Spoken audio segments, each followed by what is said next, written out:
আটা ময়দা বা সিড বানানোর কোনো রকম ঝামেলা নেই, কিন্তু এই রোলটা খুব সহজে বানিয়ে নেওয়া যায় আর খেতেও দারুণ টেস্টি হয়। সন্ধ্যাবেলা স্ন্যাক্স হিসেবে যে কোনো সময় খেতে মন চাইলে বা সামনে রোজার মাসেও এই রেসিপিটা রাখতে পারেন ইফতারিতে।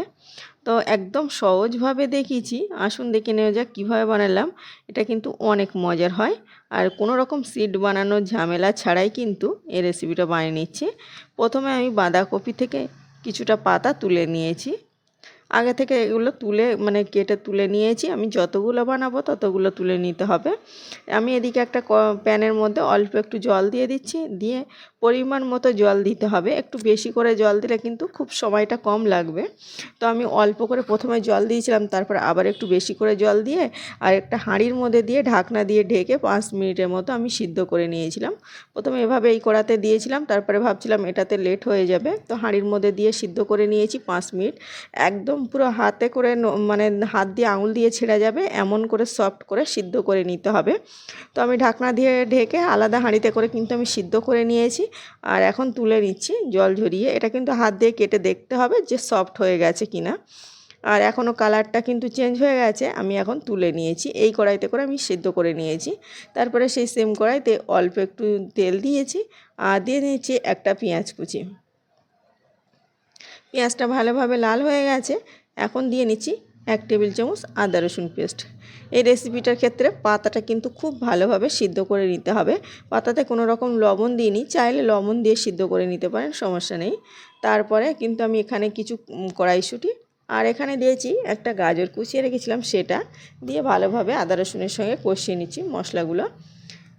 এখন দিয়ে নিচ্ছি স্বাদ অনুযায়ী লবণ আর তারপরে দিয়ে দিচ্ছি লঙ্কা গুঁড়ো, দিয়ে নিচ্ছি জিরে মরিচ ধনিয়া গুঁড়ো একসঙ্গে আছে 1 টেবিল চামচ, দিয়ে সব কিছু একসঙ্গে মিশিয়ে ভালোভাবে কষিয়ে নিচ্ছি। এখানে 2 টেবিল চামচের মতো আমি জল দিয়েছি, দিয়ে এটাকেও আমি ভালোভাবে একটু নেড়ে চেড়ে তারপরে দিয়ে নিচ্ছি দুটো ওই যে বাঁধাকপির পাতা কেটেছিলাম ওর থেকে দুটো ছিঁড়ে গেছিলো, তো সেই দুটো পাতা আমি কুচি কুচি করে এটাতে দিয়ে নিচ্ছি। এটা একদম অপশনাল, চাইলে দিতে পারেন না দিতে পারেন, কোনো সমস্যা নেই।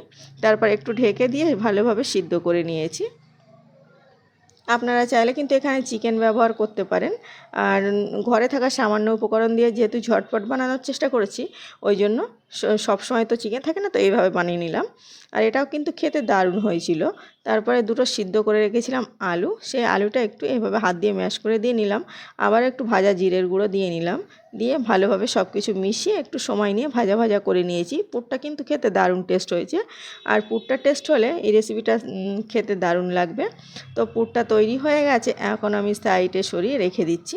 আর দেখতে হবে কড়াইশুঁটি গাজরটা যেন সিদ্ধ হয়ে যায়। তো একদম সিদ্ধ হয়ে গেছে আর পারফেক্ট হয়েছে পুরটা। সাইডে সরিয়ে রেখে এখন আলাদা একটা মিক্সিং বোলের মধ্যে 1 কাপ নিয়ে নিচ্ছি বেসন। এখানে খুব বেশি বেসন লাগবে না, 1 কাপে কিন্তু অনেকটাই হয়ে যাবে। তারপরে দিয়ে নিচ্ছি স্বাদ অনুযায়ী লবণ আর দিয়ে নিচ্ছি হলুদ গুঁড়ো 1/2 টেবিল চামচ আর লঙ্কা গুঁড়ো 1/2 টেবিল চামচ। চাইলে কিন্তু হলুদ গুঁড়ো আর এই লঙ্কা গুঁড়োটা একটু বাড়িয়ে নিতে পারেন, তবে এটাই অনেকটাই ঝালঝাল হয়েছিল। আর এখানে ভালোভাবে অল্প অল্প করে জল দিয়ে একটা ব্যাটার তৈরি করে নিচ্ছি। একটু ভালো করে ফেটিয়ে নিলে কিন্তু একটা ভালো করে ব্যাটার তৈরি হয়ে যাবে। এখানে আপনারা চাইলে বেসনের পরিবর্তে কিন্তু চালের গুঁড়ো ব্যবহার করতে পারেন বা কর্নফ্লাওয়ার। আমি এই তো ভালোভাবে মিশিয়ে নিলাম, মেশানো আমার হয়ে গেছে, একটা স্মুথলি ব্যাটার তৈরি করে নিয়েছি। আর এখন এই যে পাতাগুলো বার করে নিয়েছি, এখন একটা প্লেটের ওপরে একটা পাতা রেখে দিচ্ছি আর দিয়ে তারপরে ওই যে পুরোটা বানিয়েছিলাম, পুরোটা কিন্তু আমি এখানে 2 টেবিল চামচ এভাবে দিয়ে নিচ্ছি। আর একটু মাথায় রাখতে হবে পুরটা যেন টেস্টি হয় আর পাতাটা যেন সিদ্ধ হয়, তাহলে রেসিপিটা একদম পারফেক্ট হবে।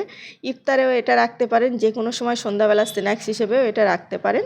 তো দেখুন আমি ভালোভাবে এভাবে দিয়ে ফোল্ড করে নিচ্ছি। আশা করছি দেখেই বোঝা যাচ্ছে যে কীভাবে 2 দিক থেকে চেপে দিলাম, তার ফোল্ড করে নিয়েছি। এই তো তৈরি হয়ে গেছে। আমি এটা সাইডে সরিয়ে রেখে আবারও একটা দেখাচ্ছি।